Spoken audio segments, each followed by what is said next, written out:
కృపాసంపూర్ణ మా రక్షకుడా యేసయ్యా, మీ పాదాలపై స్తుతులు స్తోత్రాలు తండ్రి.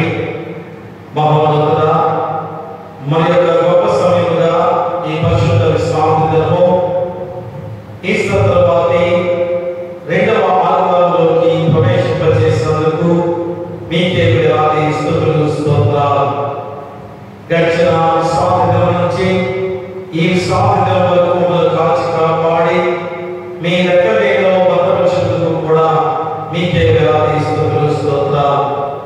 ఈ పరిశుద్ధ విశ్రాంతి దినంలో మా యొక్క జీవితాలు తండ్రి మరి ఎంతగా మీ వాక్యం ద్వారా పరిశుద్ధీకరింప చేసుకొని పవిత్రపరుచుకొని అయ్యా మేమందరూ కూడా ఈ లోకంలోనే ఈ ఉన్న విధానంలో పరిశుద్ధమైన జీవితాలు గడుపుతూ మోక్ష మార్గానికి చేరుకునే గొప్ప ధన్యకరమైన జీవితాన్ని పొందుకునే గొప్ప భాగ్యతే ఈ పరిశుద్ధ విశ్రాంతి దినంలో మమ్మల్ని ప్రవేశింపజేసిన గొప్ప విధానం. కాబట్టి ఎవరు కూడా అశ్రద్ధ నిర్లక్ష్యం చేయకుండా ప్రతి మోకాలు మీ వాసనలో మోకరిల్లి మీ నామానికి మహిమ ఘనత ప్రభావాలు కలిగించే విధంగా ప్రతి ఒక్కరిని నడిపించమని ఈ ఆనందంతో కూడా మీరే తోడుగా నడిపించమని నీ కుమారుడు మానవుడైన యేసుక్రీస్తు ద్వారా వేడుకుంటున్నాము తండ్రి. ఆమేన్.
Yehovah Bajana Jaya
మరియు మనం దీనిని బట్టి ఆయనకు మీరు హృదయపూర్వకమైన వందనములు చెల్లించవచ్చు. మన శిలువను ఎత్తుకొని ఆయన వెంబడించి ఆయన మనము ప్రేమించినట్లు ఆయన ఆత్మ కాలము మనము ఒకరినొకరము ప్రేమింపవలెను. ఎందుకైనా ఈ ఒకే రొట్టె పాలు పుచ్చుకోవచ్చు, ఈ ఒకే పాత్రను త్రాగుచున్నందున మనమందరము ఒక్క శరీరమై ఉన్నాము. ప్రార్థిద్దాము. సర్వశక్తి గల దేవా, నీకు అందరి హృదయ రహస్యములు కోరికలు స్పష్టంగా తెలిసే ఉన్నవి. దాచబడిన మరుగైనది లేదు. మేము నిన్ను పరిపూర్ణంగా ప్రేమించి నీ పరిశుద్ధ నామమును శరీరవేదికి కనపరిచినట్లు మా హృదయాలోచనలను నీ పరిశుద్ధాత్మావేశ వలన పవిత్రపరచుమని నీ కుమారుడును మా ప్రభువైన యేసుక్రీస్తు ద్వారా నిన్ను వేడుకొనుచున్నాము. ఆమేన్. హృదయమును పరిశోధించెడు సర్వశక్తి గల దేవుని సముఖమందు నేను మిమ్మును అడుగుదేమనగా, మీరు స్వాభావికముగా పాపులనియు చేయవలసిన మీరు చేయక చేయడానికి మీరు చేయొచ్చు తలంపుల వలన మాటల వలన క్రియల వలన మీ రక్షకుడు దేవుని దుఃఖమును కోపమును కలుగ చేసిననియు అందువలన ఆయన శిక్షావిధికి న్యాయంగా పాత్రులనియు మీరు నిజముగా గ్రహించి దుఃఖించుచు ఒప్పుకొనుచున్నారా? యేసుక్రీస్తు పాపులను రక్షించుటకు ఈ లోకములకు వచ్చిననియు ఆయన నామమున విశ్వాసం ఉంచు వారికి అందరికీ పాప పరిహారం కలుగుననియు నిశ్చయముగా నమ్ముచున్నారా? అలాగైతే మీరు సకల పాపముల నుండి విముక్తి పొందవలనే ఆసక్తితో కోరుచు క్రీస్తు నిమిత్తం మీ పాపములను క్షమించి సమస్త దుర్నీతిని మిమ్మల్ని పవిత్రపరచుట పరలోకమందున్న మీ తండ్రి యొక్క దైవ చిత్తమని మీరు రూఢిగా నమ్ముచున్నారా? ఇంతటి నుండి పరిశుద్ధాత్మ విధేయులై సమస్త పాపమును ద్వేషించి విడిచిపెట్టి దేవుని సన్నిధి అందులుగా జీవించవచ్చు. హృదయమందును ప్రవర్తనయందును పవిత్రంగా ఉండటకు దినదినము ప్రయత్నించమని నిశ్చయించుకొనుచున్నారా? మనం వినయముగా మోకరించి దేవుని ఎదుట పాపములను ఒప్పుకొని ప్రభువైన యేసుక్రీస్తు మూలమున మనకు క్షమాపణ దయచేయమని ఆయనను వేడుకుందాము. నాతో ఏకీభవించండి. ఓ దేవా, మా ప్రభువు తండ్రి, నేను నీకు విరోధముగా అనేక విధములైన ఘోర పాపములు చేసి ఉన్నాను. ఆ పాపములు నేను సంపూర్ణముగా గ్రహించలేను. కానీ నీకంతయు స్పష్టముగా తెలిసి ఉన్నది. నా బాహ్య జీవితంలోను ఆంతరంగిక జీవితంలోను లెక్కలేని ఘోర పాపములు చేసి ఉన్నానని నీ ఎదుట ఒప్పుకొనుచున్నాను. మరియు నేను పశ్చాత్తాపపడుచు నా దోషముల గురించి మనస్ఫూర్తిగా దుఃఖించుచు నీ మితిలేని కృపను బట్టి నన్ను కరుణించి నీ కుమారుడును మా ప్రభువైన యేసుక్రీస్తు నిమిత్తమున నా పాపములను మన్నించి కృపతో నా బలహీనతలను తొలగింపుమని నిన్ను వేడుకొనుచున్నాను. ఆమేన్. పరలోకమందున్న మన తండ్రి అయిన సర్వశక్తి గల దేవుడు మన యందు కనికరం ఉంచి తన ప్రియ కుమారుడును మన ప్రభువైన యేసుక్రీస్తు యొక్క శ్రమ మరణ పునరుత్థానముల వలన మన పాపములను క్షమించుచున్నాడు. మరియు క్రీస్తు ప్రభుని సంఘం యొక్క కావలైన నేను ఆయన ఇచ్చిన అధికారం బట్టి నీలో నిజముగా పశ్చాత్తాపపడి ఆయన విశ్వాసం ఉంచు వారందరి పాపములు సంపూర్ణముగా క్షమించబడి ఉన్నామని తండ్రి యొక్కయు కుమారుని యొక్కయు పరిశుద్ధాత్మ యొక్కయు నామమున ప్రకటించుచున్నాను. అయితే ఆ అధికారం బట్టి పశ్చాత్తాపం లేని అవిశ్వాసులకు నేను తెలియచేయదేమనగా, అట్టివారు పశ్చాత్తాపం లేని స్థితిలో ఉన్నంత కాలము దేవుడు వారి పాపములను క్షమించడు. మరియు కృపాదినం అంతగా కాకముందు తమ దుర్మార్గం నుండి మళ్ళీ కొరకయ్యు నిజ పశ్చాత్తాపం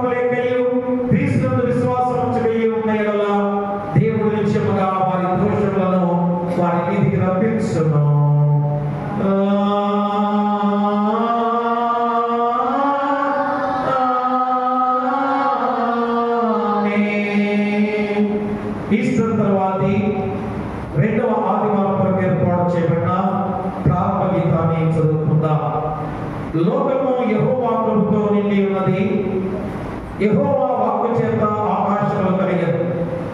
నీతిమంతులారా యెహోవాను బట్టి ఆనందగానము చేయుడి, స్తుతి చేయుట యథార్థవంతులకు శోభస్కరము.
దేవా, నీ కుమారుడు తను తాను తగ్గించుకున్న వలన పడిపోయిన మానవ కోటిని నీవు లేవనెత్తి ఉన్నావు.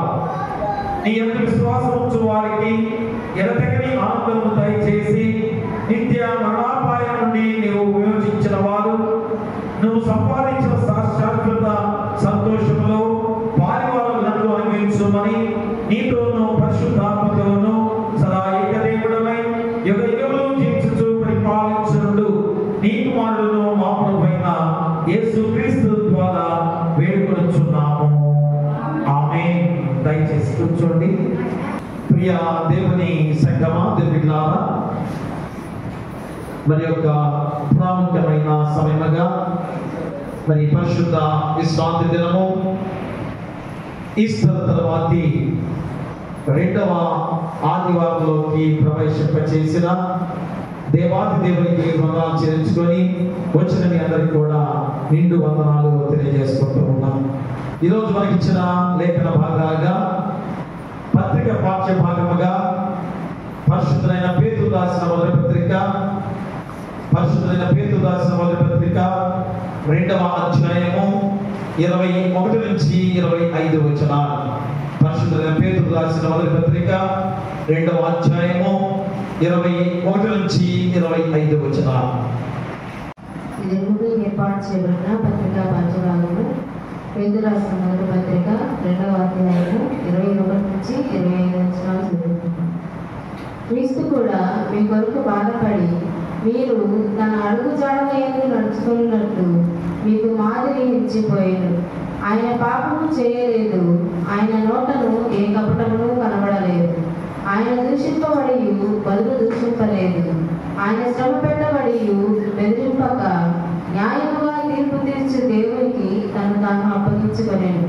మనము పాపముల విషయమై చనిపోయి నీతి విషయమై జీవించినట్లు ఆయన తానే తన శరీరమందు మన పాపములను రాళ్ళ మీద మోసుకొనెను. ఆయన పొందిన గాయముల చేత మీరు స్వస్థత పొందితిరి. మీరు గొర్రెల వలె దారిలోకి పోయిరు గాని ఇప్పుడు మీ ఆత్మల కాపరియు అధ్యక్షుడునైన ఆయన వైపునకు మళ్ళీ ఉన్నారు. ఇంతటితో ఈ వాక్యం ముగించబడింది. హల్లెలూయా, హల్లెలూయా, హల్లెలూయా. స్వార్థ పాఠ్యభాగం నుంచి పరిశుద్ధుడైన యోహాను రాసిన సువార్త 10వ అధ్యాయము 11 నుంచి 16 వచనాలు. పరిశుద్ధుడైన యోహాను రాసిన సువార్త 10వ అధ్యాయము 11 నుంచి 16 వచనాలు. ఓ ప్రభువా, నీకు మహిమ కలుగును గాక.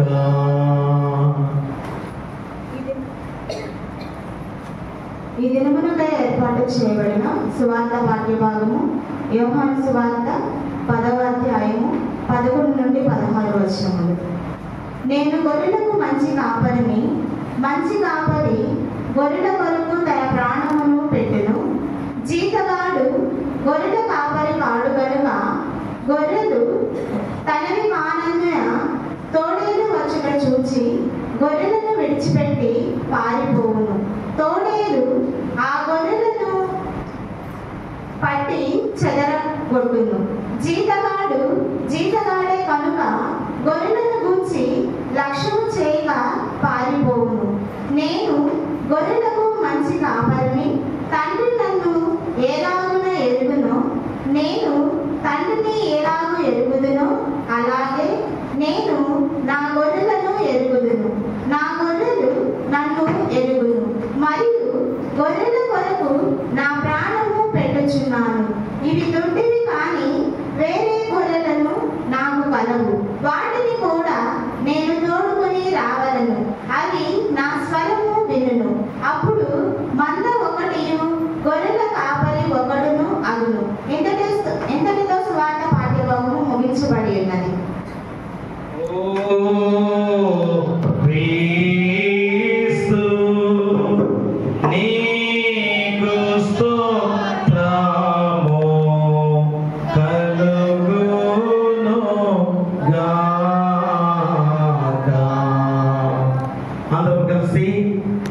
విశ్వాస ప్రమాణము చెప్పుకుందాం. నేను చెబుతుండగా నాతో ఏకీభవించవలసిందిగా కోరి ప్రార్థిస్తున్నాం. భూమి ఆకాశములను దృశ్యమగు సమస్తమును సృజించిన సర్వశక్తి గల తండ్రియగు ఏకదేవుని నేను నమ్ముచున్నాను. ఆయన జనతైక కుమారుడు అద్వితీయుడునగు ప్రభువైన యేసుక్రీస్తును నమ్ముచున్నాను. ఈయన జగములన్నిటికీ ముందు తండ్రి నుండి కలిగిన వాడును, దేవుని నుండి దేవుడును, వెలుగు నుండి వెలుగును, నిజమైన దేవుని నుండి నిజమైన దేవుడును, వెలుగు దేవుడు సృజింపబడగా జన్మించిన వాడును, తండ్రితో ఏకతత్వము గలవాడును, సమస్తమును కలుగజేసిన వాడునై ఉన్నాడు. ఈయన మానవులమగు మన కొరకును మన రక్షణ కొరకును పరలోకము నుండి దిగి కన్యయగు మరియ నుండి పరిశుద్ధాత్మ వలన అవతరించి పుట్టి మనుష్యుడాయనయు పుట్టి పిలాతు అధికారము క్రింద మన కొరకు సిలువ వేయబడి శ్రమ నుండి సమాధి చేయబడనియు లేఖనముల ప్రకారము మూడవ దినమున తిరిగి లేచి పరలోకమునకెక్కి తండ్రి యొక్క కుడి చేతి వైపున కూర్చుండి ఉన్నాడనియు సజీవులకును మృతులకును తీర్పు చేయుటకు తిరిగి మహిమతో వచ్చుననియు ఆయన రాజ్యమునకు అంతము లేదనియు నమ్ముచున్నాను. తండ్రి నుండి కుమారుడు నుండి బయలువెడలొచ్చు తండ్రితోనూ కుమారునితోనూ ఏకముగా ఆరాధింపబడొచ్చు, మహిమపరపబడొచ్చు. ప్రవక్తల ద్వారా మాట్లాడిన వాడును, జీవమునకు దాతయు ప్రభువునకు పరిశుద్ధాత్మను నమ్ముచున్నాను. మరియు పరిశుద్ధమైన క్రైస్తవ అపోస్తలుల ఏక సంఘమును నమ్ముచున్నాను. పాప పరిహారమునకైనా ఒకే బాప్తిస్మము ఒప్పుకొనుచు మృతుల పునరుద్ధానము కొరకును రాబోవు లోక సంబంధముకు బ్రతుకు కొరకును నిరీక్షించుచున్నాము. ఆమేన్.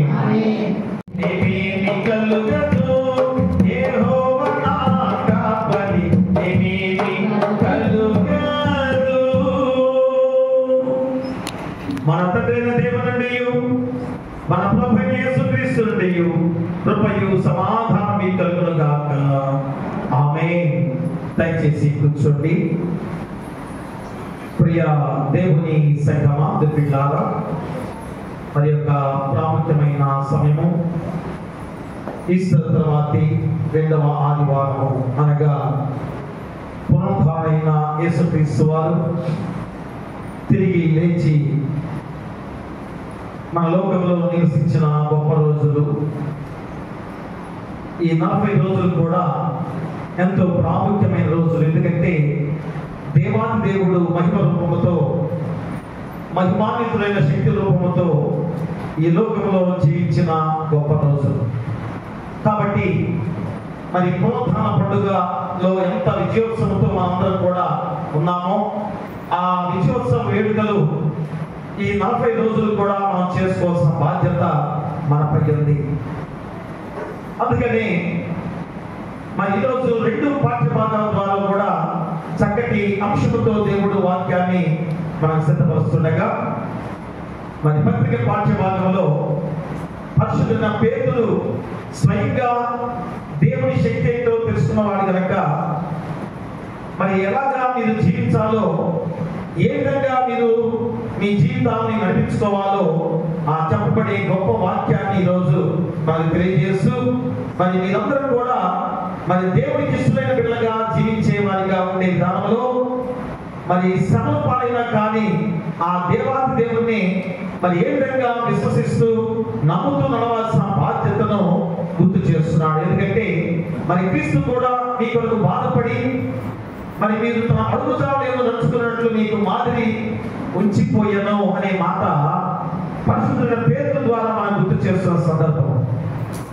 ఎందుకంటే ఆయన ఎంతగా బాధపడి మన కొరకు ఎన్ని శ్రమలు అనుభవించి మనందరికి కూడా ఒక మాదిరికరమైన జీవితాన్ని ఇచ్చిన దేవాది దేవుడు.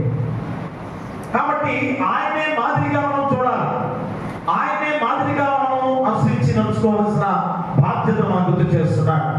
అందుకని పేతురు చాలా ప్రాముఖ్యమైన మాటగా గుర్తు చేస్తూ, మీరు గొర్రెలవలే దారి తప్పిపోతుంది కానీ ఇప్పుడు మీ ఆత్మ కాపరియు అధ్యక్షుడైన ఆయన వైపులకు మళ్ళీ ఉన్నారు. అంటే మనందరం కూడా మా దేవుని వైపు మళ్ళీ ఉన్నవారని ఖచ్చితంగా చెబుతున్నాడు పేతురు.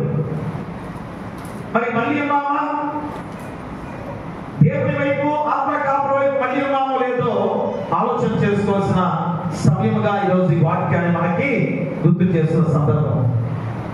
మరి సువార్త పాఠ్యభాగంలో పరిశుద్ధులైన యోహాను ద్వారా మరి మనం గుర్తు చేసే మాటలు ఏంటనగా, మరి ఆయన గొర్రెలకు మంచి కాపరి. ఎంత గొప్ప వాక్యం ఈరోజు మనం గుర్తు చేస్తున్న మాటలు. ఎందుకంటే నేను గొర్రెలకు మంచి కాపరిని, మంచి కాపరి గొర్రెలకు తన ప్రాణము పెట్టును. చూసారా, గొర్రెలకు తన ప్రాణం పెట్టే గొప్ప కాపరి యేసుక్రీస్తు వారిగా మనకి లోకంలో ఆయన మనతో జీవించిన దేవుడుగా గుర్తు చేస్తుంటాం కదా. కాబట్టి 2 పాఠ్యభాగాలుగా మన దేవాది దేవుడు ఈరోజు మనకి చక్కటి అంశాన్ని గుర్తు చేస్తున్నాడు. ఏమిటనగా, కాపరిగా క్రీస్తు చూపిన శ్రమల మాదిరిగా జీవించుట. కాపరిగా క్రీస్తు చూపిన శ్రమల మాదిరిగా జీవించుట. అమ్మ, యేసుక్రీస్తు వారు ఎలాగా కాపరి అయ్యి మన కొరకు ఆయన తన ప్రాణాన్ని త్యాగం చేసి మనం రక్షించిన దేవాది దేవుడు. ఈరోజు సంఘముగా, నీవుగా, నేనుగా మనందరం కూడా కాపరిగా ఉండాల్సిన బాధ్యత నీకు గుర్తు చేస్తున్నాడు. ఏదో కాపరి అంటే యేసుక్రీస్తు వారే కదా, నేను కాదు అనుకుంటున్నారేమో. మా ప్రతిదానికి కూడా ఒక బాధ్యత నీకు అప్పగించాడు. అవునా? ఎవరికి వారికి ఆ బాధ్యత అప్పగించాడు. తల్లిదండ్రులుగా నీ కుటుంబాన్ని బాధ్యతగా నడిపించుకోవాల్సిన బాధ్యత, ఒక కాపరిగా నడిపించుకోవాల్సిన బాధ్యత కదా. సంఘాన్ని, గ్రామాన్ని, అలాగనే పిల్లలు, ప్రతి ఒక్కరు కూడా ఒక కాపరిగా ఉండాల్సిన బాధ్యతను ఆయన మాదిరికరంగా మనకు చూపించి వెళ్ళారు. ఆయన మాదిరికరంగా చూపించి వెళ్ళారు. కాబట్టి కాపరిగా క్రీస్తు చూపిన శ్రమ మాదిరిగా జీవించుట. చూడు, కాపరిగా ఉండే క్రమంలో ఏదో అధ్యక్షుడిగా ఆధిపత్యం మా అధికారాన్ని చెలాయించడానికి కాదు, అధికారాన్ని చెలాయించడానికి కాదు. క్రీస్తు చూపిన శ్రమ మాదిరిగా జీవించాలి. క్రీస్తు ఏ విధంగా శ్రమ పాలయ్యాడు, మనందరికీ కూడా కాపరిగా ఉండడానికి ఎన్ని శ్రమలు అనుభవించాడు. అలాంటి శ్రమలు చూపించిన దేవాది దేవుని మాదిరికరంగా నీవు నేను జీవించాలని ఈరోజు ఈ వాక్య భాగం ద్వారా మనకి చెబుతున్న గొప్ప అంశము ప్రియ కూడా. కాబట్టి అంశం ఏంటి? కాపరిగా క్రీస్తు చూపిన శ్రమల మాదిరిగా జీవించుట. ఈ దాంట్లోనే అర్థం ఉంది కదా. ఆ అంశంలోనే మన జీవితాలు ఏ విధంగా ఉండాలి, ఈ లోకంలో ఏ విధంగా జీవించాలి.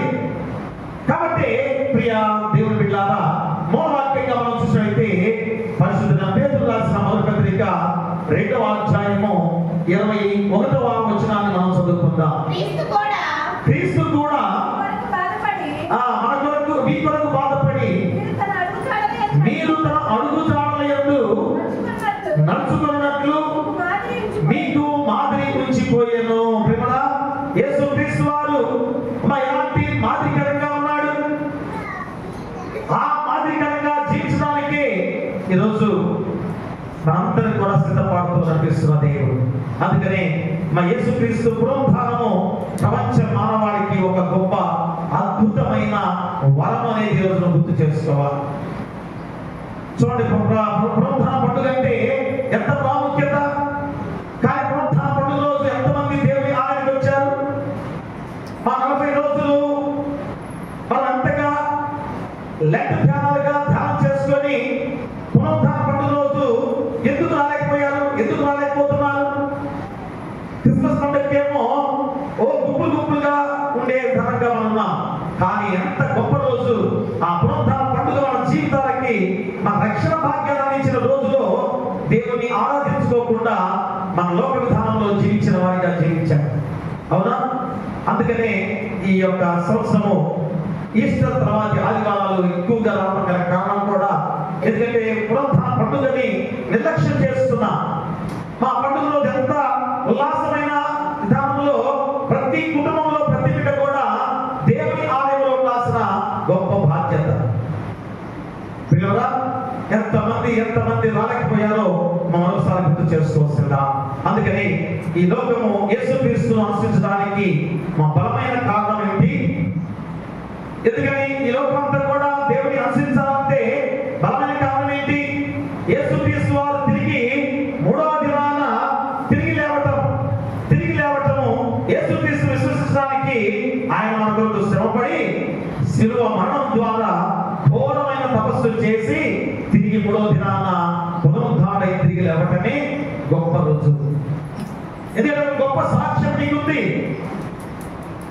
మరి ఆ పునరుద్ధాన పండుగ రోజు నీ జీవితాన్ని దేవునికి ఎలాగా అర్పించుకోవాల్సిన బాధ్యత ప్రియరా. అందుకని యేసుప్రభువు వారు ఈ ప్రపంచ మానవాళి కొరకు తన పాపాన్ని అర్పించిన విధానంలో, తన ప్రాణాన్ని అర్పించిన విధానంలో నీ పాపము నా పాపం అందరి యొక్క పాపాన్ని పరిహరింపచేశాడు అనేది ఆలోచన చేసుకోవాలి. మరి ఎందుకు తన ప్రాణాన్ని అర్పించాడు? మన పాపాన్ని పరిహరింప చేయడానికి. అంటే ఎంత గొప్ప రోజు, పరిశుద్ధంగా మార్చిన రోజు, ఎంత గొప్ప రోజు, మా పవిత్రమైన రోజు. ఎందుకని మన పాపాలు పోయాయి. ఆయన ప్రాణ త్యాగం ద్వారా మన పాపాలు పరిహరింపబడ్డాయని గుర్తు చేసే వాక్యం. కాబట్టి మనం కూడా క్రీస్తు చూపిన శ్రమ మాదిరిగా జీవించాలి. అయ్యో, నన్ను రక్షించాడులే, నా పాపాలు ఆయనే తీసివేశాడులే, నా ఘోరమైన పాపాలు ఆయనే రూపుమాపాడులే అని చెప్పేసి ఇక నాకు స్వాతంత్రం వచ్చిందని చెప్పేసి విచ్చలవిడిగా జీవించే మార్గంలో ఉన్నావా ప్రియా? కాదు. ఈరోజు ఇక్కడ నువ్వు శ్రమపడాల్సిన బాధ్యత నీపై ఉంది. అదే క్రీస్తు చూపిన శ్రమ మాదిరిగా నువ్వు జీవించాలని గొప్ప వాగ్దానంతో కూడిన మాటే అది కూడా. ఎందుకంటే క్రీస్తు చూపిన శ్రమలు ఎందుకని ఈ లోకంలో అపవాది వశం చేసుకున్న లోకం కనుక అపవాది ఏం చేస్తుంది? అయ్యో, దేవాది దేవుడిని రక్షించాడని అపవాది ఎంత కోపంతో ఉంది.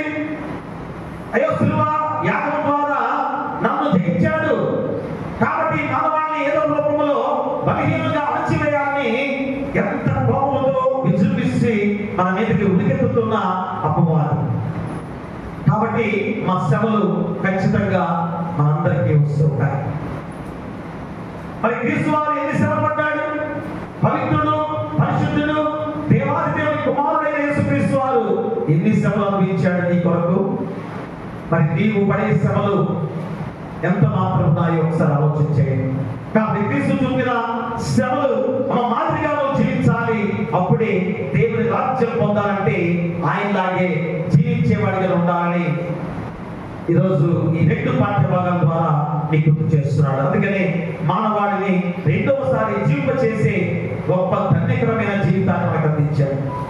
చూడండి, పునరుద్ధాన పండుగ ద్వారా మా ఈ పునరుద్ధానం వలన మనల్ని రెండవసారి జీవింప చేసిన దేవుడు కదా. అందుకని ఒక చిన్న రియల్ గా జరిగిన ఒక సంఘటన మనకి ఈరోజు మనం గుర్తు చేస్తున్నాడు. ఎందుకంటే చిన్న చేపల చెరువు సెలయేరు ఒకటి ఉంది. మా చిన్న చేపల సెలయేరు ఒకటి ఉంది. దాని పేరు రైలి సెలయేరు. ఎందుకంటే రైలి అనే ఒక అతను మా జడ్జి రైలి అనే ఒక మనుషుడు ఒక అన్వేషణ చేస్తున్నాడు. ఏమిటి? బంగారపు గనులు ఉన్నాయి ఒక చోట. మరి వాటిని వెతకడానికని బయలుదేరాడు. ఆ బంగారపు గనుల ద్వారా నేను గొప్పగా సంపాదించి గొప్పవాడు కావాలని తాపత్రయంతో సంచరించిన ప్రదేశం. కాబట్టి అతని పేరుతో రైలి సెలయేరు అనే పేరు దానికి ఉంది. ఎందుకంటే ఒకానొక సమయంలో 40 ఏళ్ల ముందుగా 40 ఏళ్ళు వయసులో ఉన్న ఆ వ్యక్తి 40 ఏళ్ళు ఆ బంగారు గనుల కొరకు ఎంతో ప్రయాసంతో ఉన్న విధానం. అంటే జరిగింది ఎప్పుడు 1800 సంవత్సరంలో జరిగిన సంఘటన, రియల్ గా జరిగిన సంఘటన. 1800 సంవత్సరంలో జరిగిన రియల్ సంఘటన. రైలు అనే అతను మా 40 సంవత్సరాలు ఏ విధంగా బంగారు గనులు దొరుకుతాయని చెప్పేసి ఎంతగా దాని వరకు వెతికిన సందర్భం. ఒకరోజు ఏం జరిగింది? మా అతనితో ఉన్న అనుచరుడు ఉదయాన్నే లేచి చూసరికి ఒక చోట ఆ బంగారపు దారి ఛాయ నెరవేరుస్తూ ఒక ఛాయగా ఒక ప్రాంతం కనిపించింది. అనుచరుడిగా గంతులేశాడు, ఎగిరి గంతులేశాడు. ఇంతగా 40 ఏళ్ళ నుంచి నేను ఇంత ప్రయాసపడుతున్నాను కనుక ఇదిగో ఈ బంగారు గని దొరికింది అని సంతోషం గంతులేశాడు. పరిగెత్తుకుంటూ లోపలికి వెళ్ళాడు. ఆ పడుకున్న రైలి లే బంగారు గనులు దొరికాయని చెప్పి సంతోషంగా లేపుతుంటే ఆ జడ్జి రైలి అతను ఉరుకులేదు, పలుకులేదు.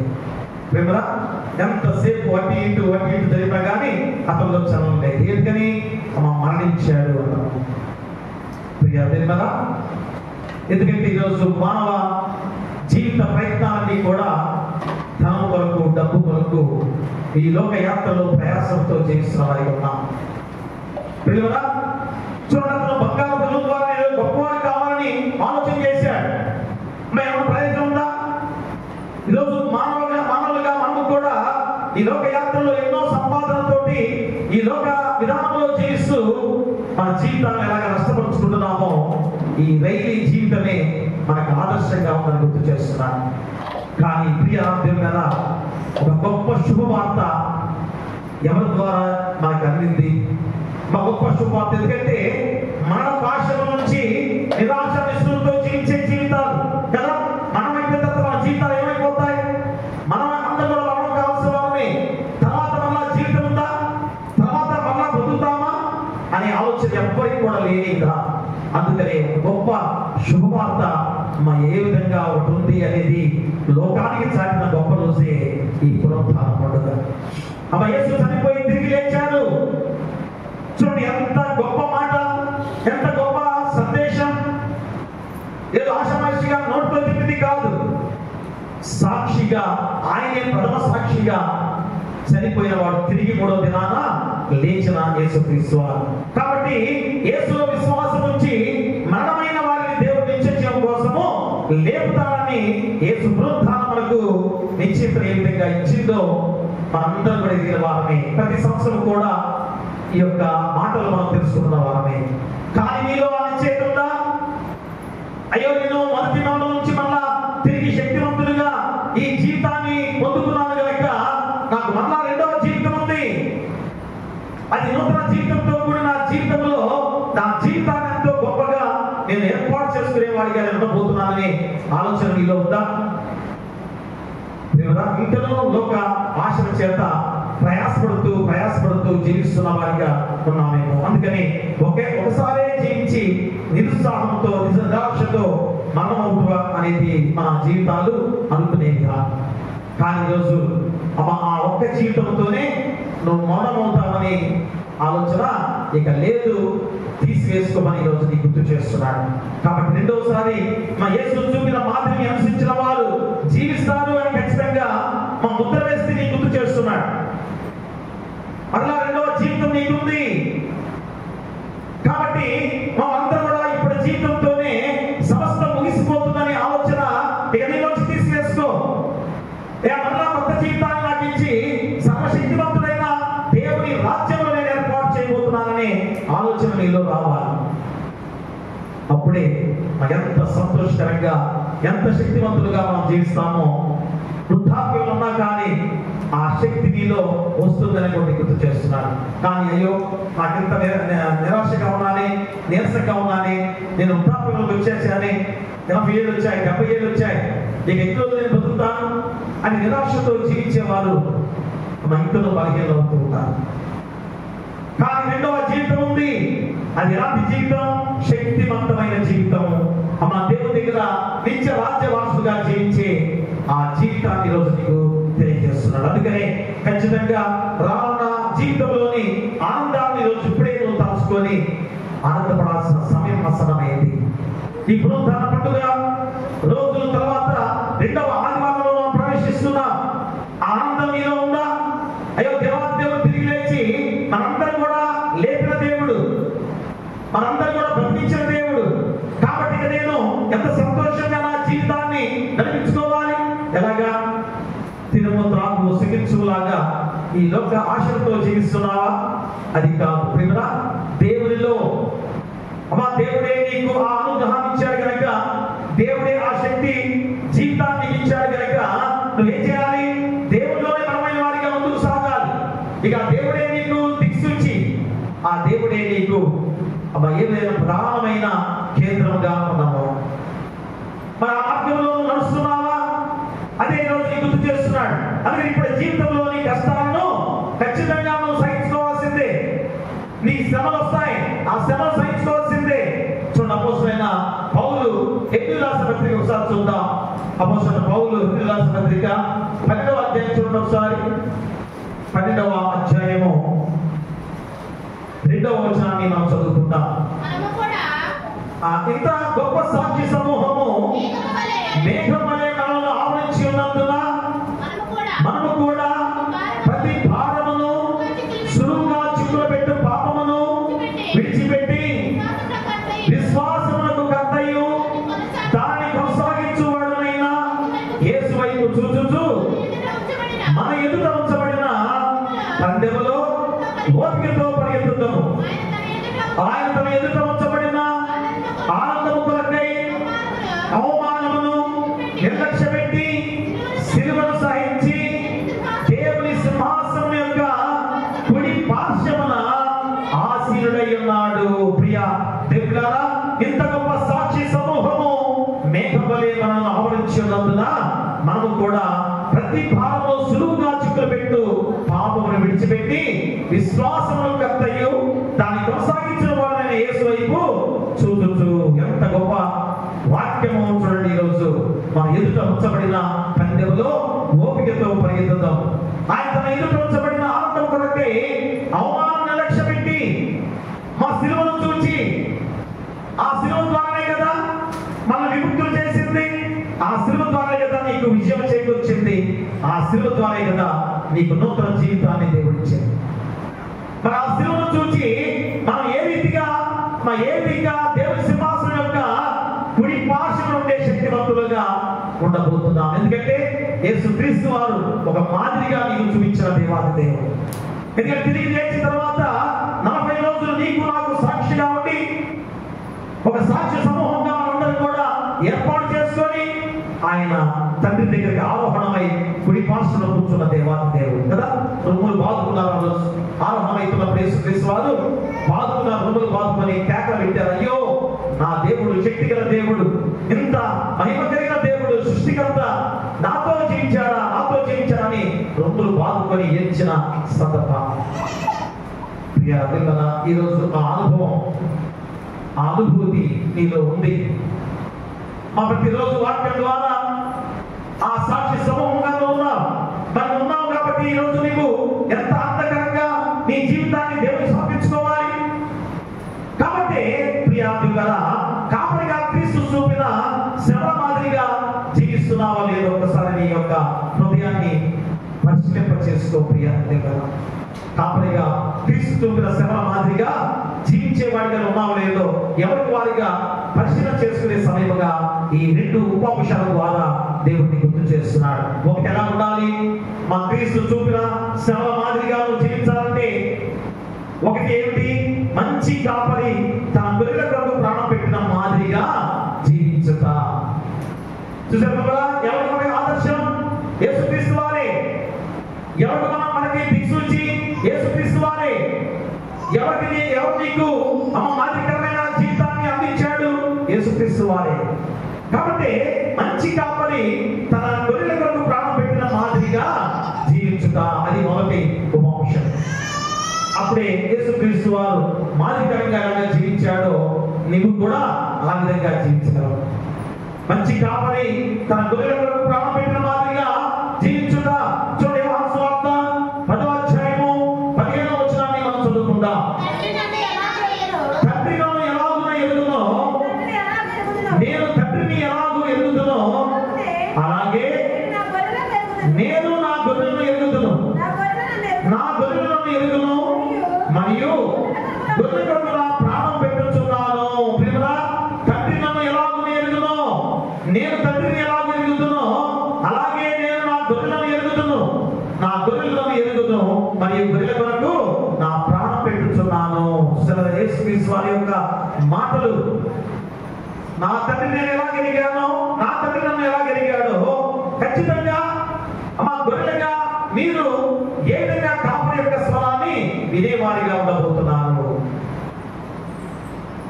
ఎందుకంటే నీ కొరకు, నా కొరకు, మనందరి కొరకు ప్రాణం పెట్టిన గొప్ప కాపరి మంచి కాపరి. మంచి కాపరి నా ప్రభు యేసే, నా కొరకై ప్రాణమిచ్చే గొప్ప కాపరి. మంచి కాపరి మా ప్రభు యేసే, నా కొరకై ప్రాణమిచ్చే గొప్ప కాపరి. మరణమన్నను భయము లేదులే, మరణమన్నను భయము లేదులే, మధురమైన ప్రేమతో మమ్ము కాయులే, మధురమైన ప్రేమతో మమ్ము కాయులే. మంచి కాపరి మా ప్రభు యేసే, మా కొరకు ప్రాణమిచ్చే గొప్ప కాపరి. పచ్చిక బయళ్ళలో విశ్రమింపగా, శాంతి జలాల చెంత అడుగు వేయగా, పచ్చిక బయళ్ళలో విశ్రమింపగా, శాంతి జలాల చెంత అడుగు వేయగా, చేయి విడువగా తోడు నిలుచు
మధురమైన ప్రేమతో మమ్ము కాయులే, మధురమైన ప్రేమతో మమ్ము కాయులే, మంచి కాపరి నా ప్రభు యేసే,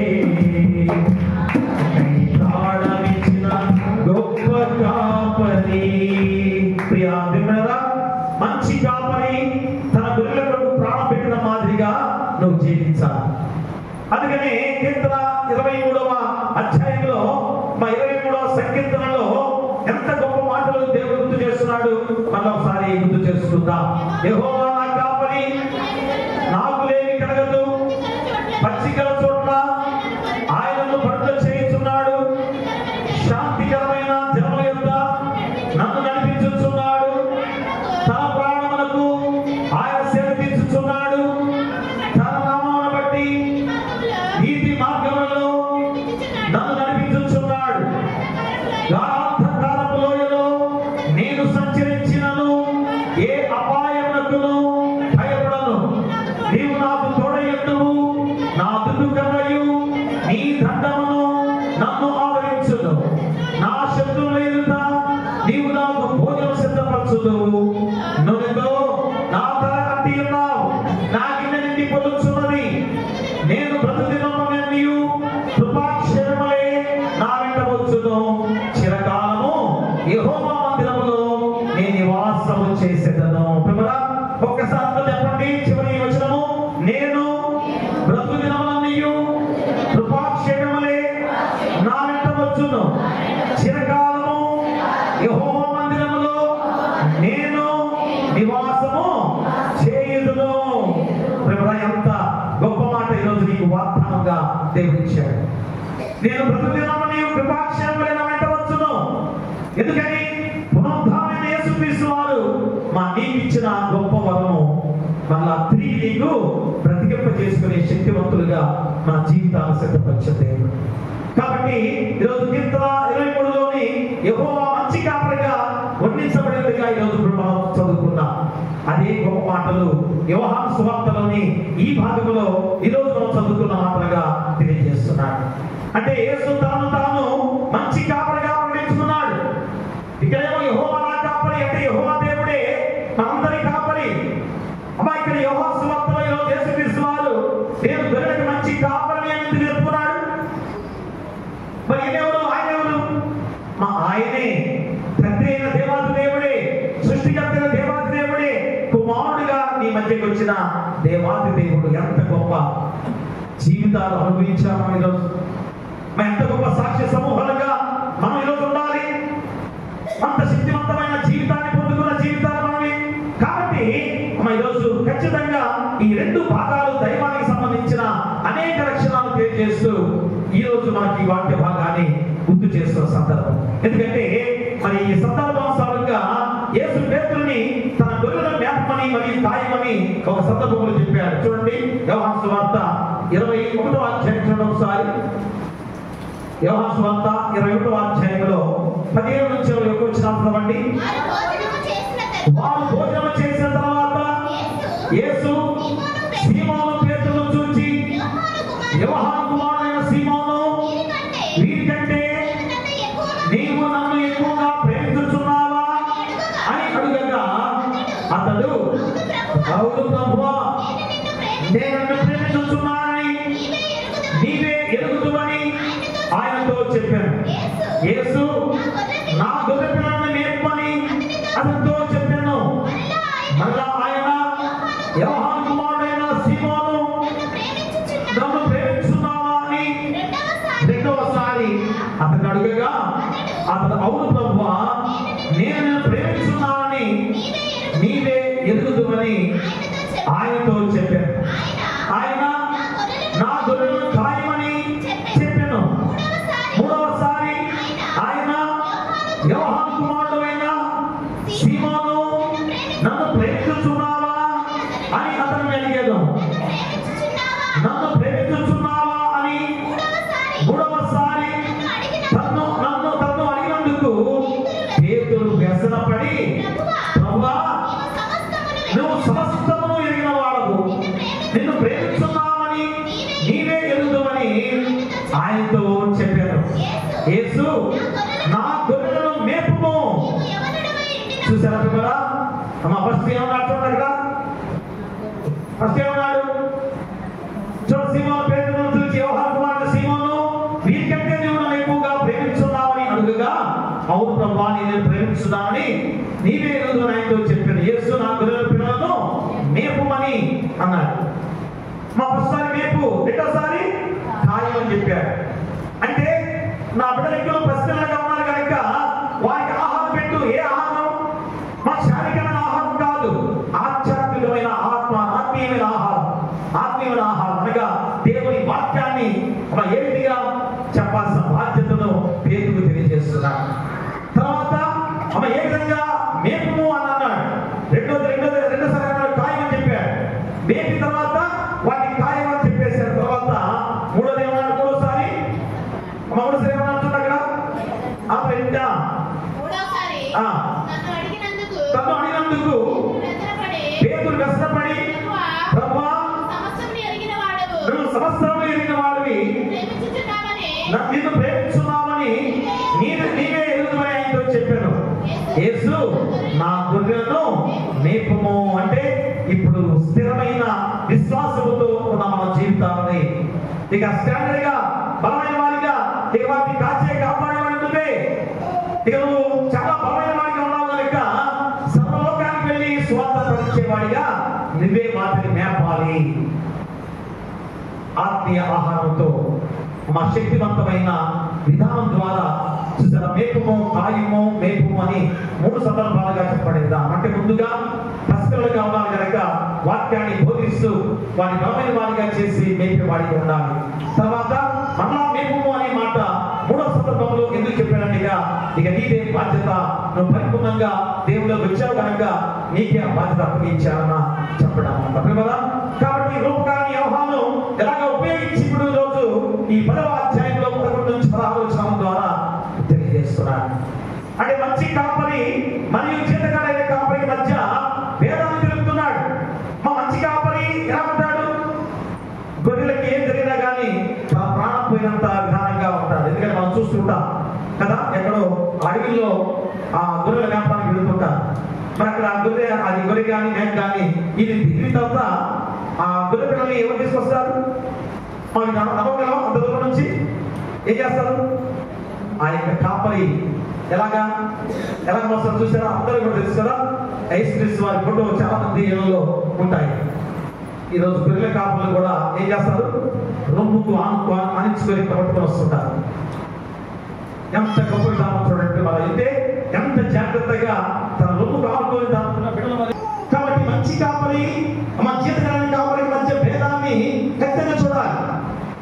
అదే ఆ గొప్ప యజమానిగా ఉన్న కాపరి మరి ఆ గొర్రెల్ని కాయాలంటే ఎంత చక్కగా కాసుకొని ఏ విధమైన ఆ క్రూర మృగాల చేత కానీ దొంగల చేత దోచుకోకుండా వాటిని అంతగా కాపాడుతూ నడిపించే కాపరి ఉంటారు. అదే చేతకాడైతే ఏం చేస్తాడు? అయ్యే గొర్రెలు నాయి కదా, నా ప్రాణం పోతుందేమో, క్రూర మృగాలు తోడేలు వస్తే నన్ను చంపేస్తాయేమో, నాకెందుకని విడిచిపెట్టి వచ్చేస్తాడు. అమ్మ ఈ గొర్రెల కాపరి ఎంత గొప్ప కాపరిగా ఉన్నాడు. ఈరోజు నిన్ను నన్ను ఏ విధంగా ఆ ఐగుప్తు చెరలోంచి విడవకుండా ఎడబాయకుండా నిన్ను ఎంతగా కాపాడి పాలు తెగల నుంచి దేశానికి నడిపించి ఈరోజు నీ కొరకు ఈ లోకానికి దిగి వచ్చిన యేసుక్రీస్తు వారు చూసారా? అంటే ఇంతగా కాపాడుతున్నా కానీ మనం చెరిగిపోయిన గొర్రెలుగా ఉంటున్నాం. కాబట్టి మరి ఆయనే సరాసరి దిగి వచ్చి నిన్ను కాపాడటానికి వచ్చిన దేవాది దేవుడిగా మరి ఆయన నీకు తోడుగా ఉన్నాడని గుర్తుపెట్టుకోవాలి ప్రియమరా. కాబట్టి ఎప్పుడైనా కానీ జీతకాడు లేదా చెడ్డ గొర్రె కాపరి గొర్రెల తరం కాలందున వాటి సంరక్షించడానికి ఆసక్తి చూపడు అని ఖచ్చితంగా నీకు తెలుసు ప్రియమరా. కాబట్టి మంచి కాపరైతే తన గొర్రె ఎలా కాపాడుతాడు? చూడు, సమయంలో మొదటి గ్రంథం చూడండి ఒకసారి. సమయంలో మొదటి గ్రంథంలో 17వ అధ్యాయం చూడండి. సమయంలో మొదటి గ్రంథంలో 17వ అధ్యాయము 34 నుంచి 36 వచనం చదువుకుందాం. అందుకు దావీదు సౌలుతో ఇట్లనెను, నీ దాసుడనైన నేను నా తండ్రి యొక్క గొర్రెలను కాయించుండా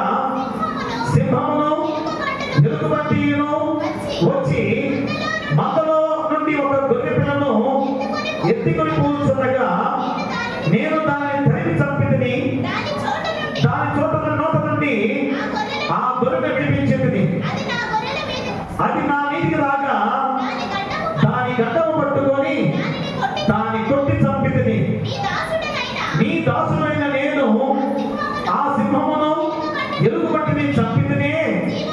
జీవముగల దేవుని సైన్యములను తిరస్కరించిన ఈ సున్నతి లేని ఫిలిష్తీయుడు వాటిలో ఒకదాని వలె అగుననియు. ప్రియరా, దావీదు ఒక రాజుగా ఏర్పడ్డాడంటే, దావీదు ఒక రాజుగా చేయబడ్డాడంటే ఈ గొర్రెల కాచే విధానమే దేవుడికి నచ్చింది. చూసారా, ఈ గొర్రెల కాయబట్టి ఎలా కాస్తున్నాడు? క్రూర మృగాల నోట్లో నుంచి ఆ గొర్రెలని విడిపించాడు.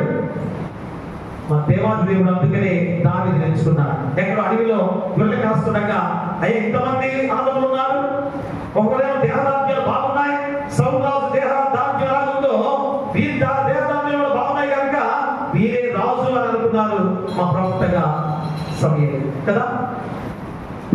కానీ అమ్మ ఈరోజు చూడండి, ఎవరు మరి ఏ విధంగా మరి దేహదార్యం కానీ ఏ మాత్రం కూడా లెక్క చేయలేని వాడిగా ఉన్న దావీదు ఎక్కడో గొర్రెలు మేపుతున్నాడు.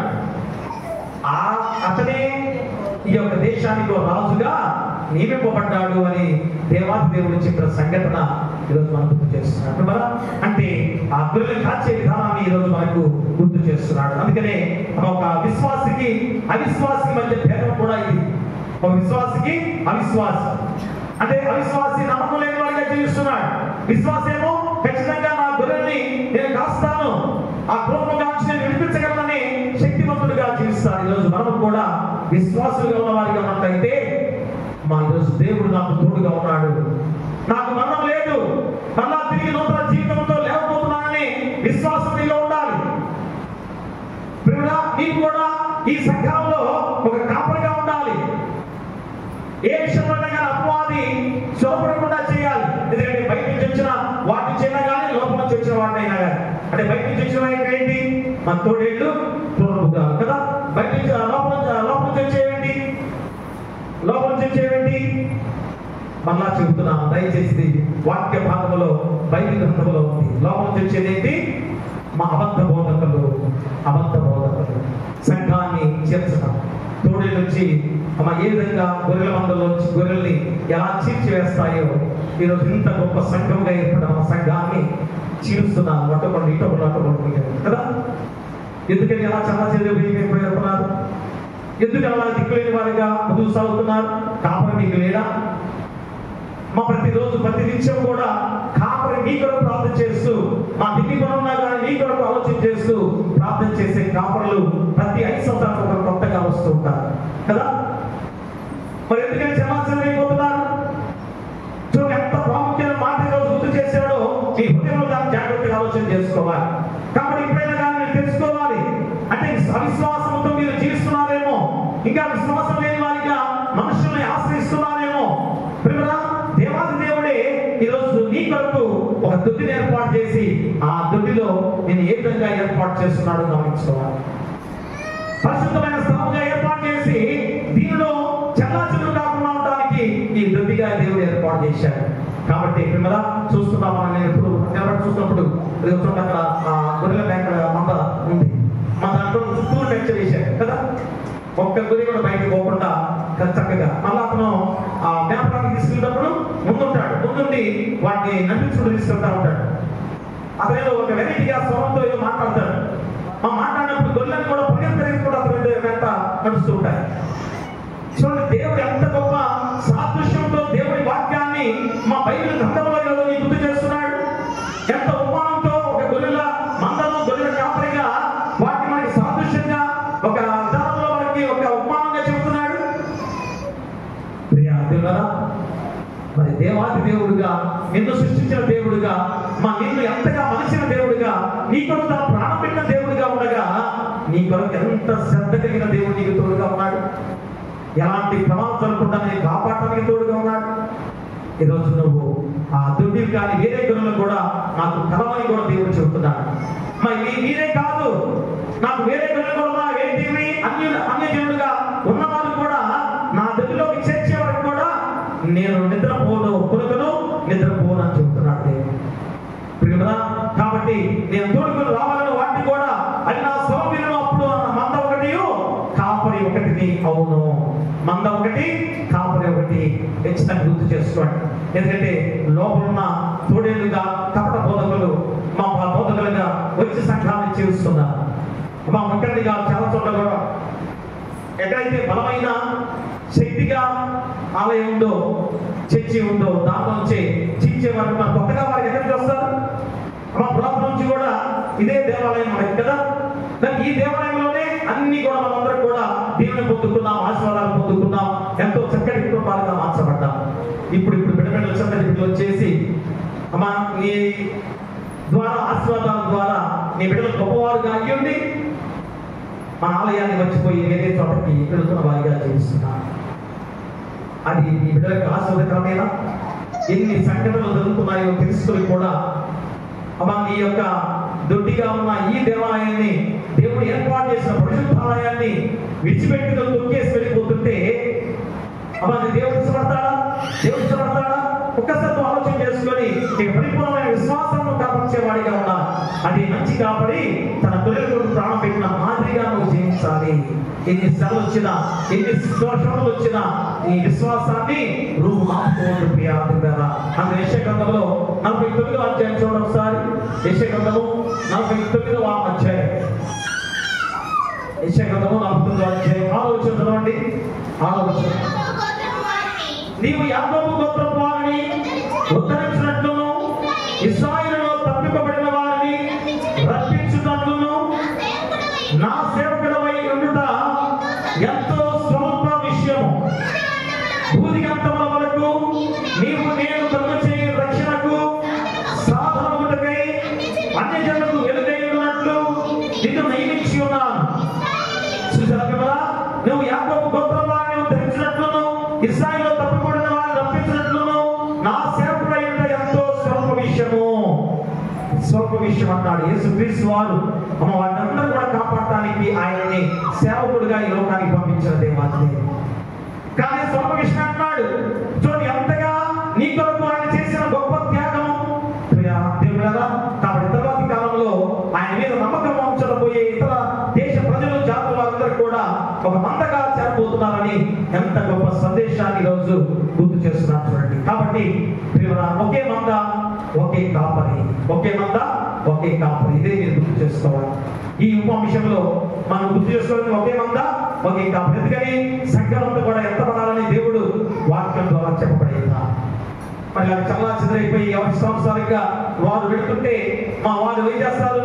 వారి గొర్రెలు కాదు కాబట్టి వారి ఇష్టానుసారంగా వారి స్వభావాన్ని చూస్తుంటారు, వారి స్వార్థాన్ని చూస్తుంటారు, వెళ్ళిపోతారు. అలాంటి దేవాలయం ఎన్ని దేవాలయాలు కూలిపోయాయో, ఎన్ని దేవాలయాలు మట్టమైపోయాయో నేను చూశాను ప్రత్యక్షంగా.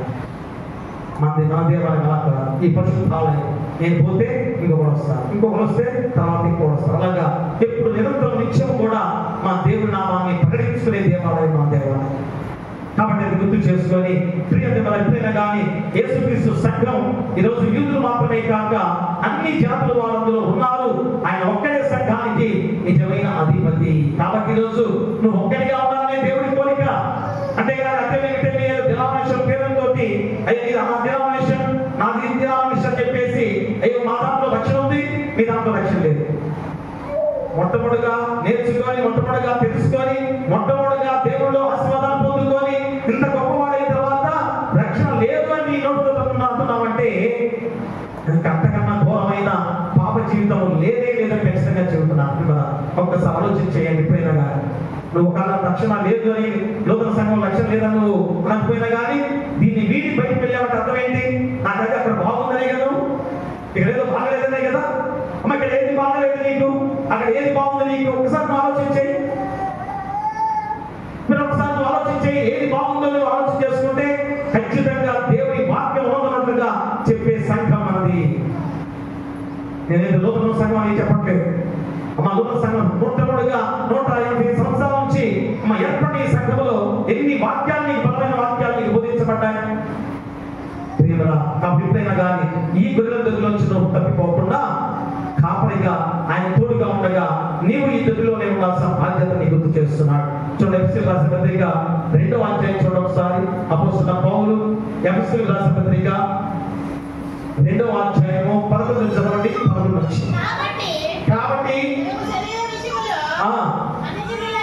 అన్యజనులై ఉండి శరీరమందు చేతితో చేయబడిన సున్నతి గలవారు అనబడిన వారి చేత సున్నతి లేని వారు మీరు ఆ కాలమందు ఇశ్రాయేలుతో సహపౌరులు కాక పరదేశులను వాగ్దాన నిబంధనలు లేని పరజనులను నిరీక్షణ లేని వారును లోకమందు దేవుడు లేని వారై ఉండి క్రీస్తు దోస్తులైందని మీరు జ్ఞాపకం చేసుకోండి. అయినను మునుపు దోస్తులైన మీరు ఇప్పుడు క్రీస్తు యేసునందు క్రీస్తు రక్తం వలన సమీపస్తులై ఉన్నారు.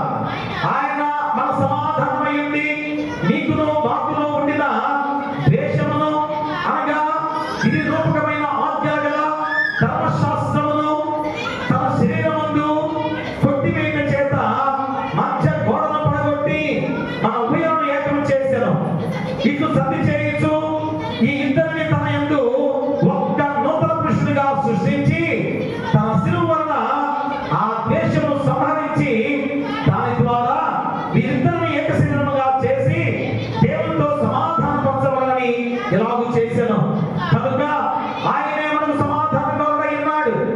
మరియు ఆయన వచ్చి దోస్తులైన నీకును సమీపస్తులైన వారికి సమాధాన సువార్తను ప్రకటించెను. ఆయన ద్వారానే మన ఉభయులను ఒక్క ఆత్మయందు తండ్రి సన్నిధికి చేరగలిగి ఉన్నాం.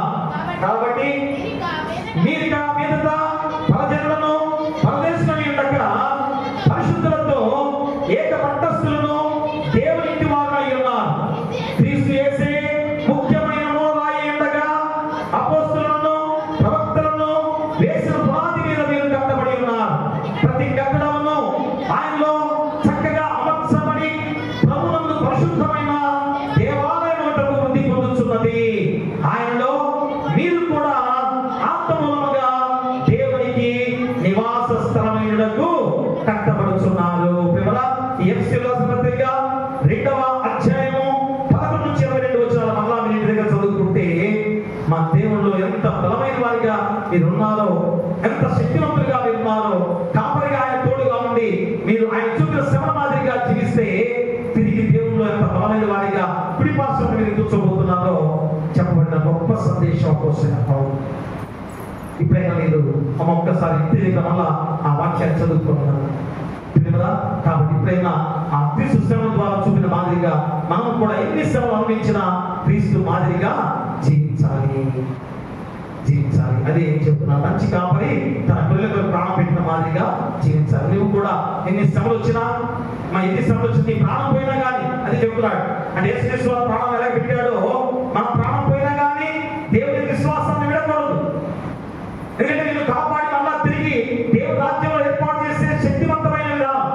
కాబట్టి ఏ శ్రమలకు కూడా భయపడవద్దు దయచేసి.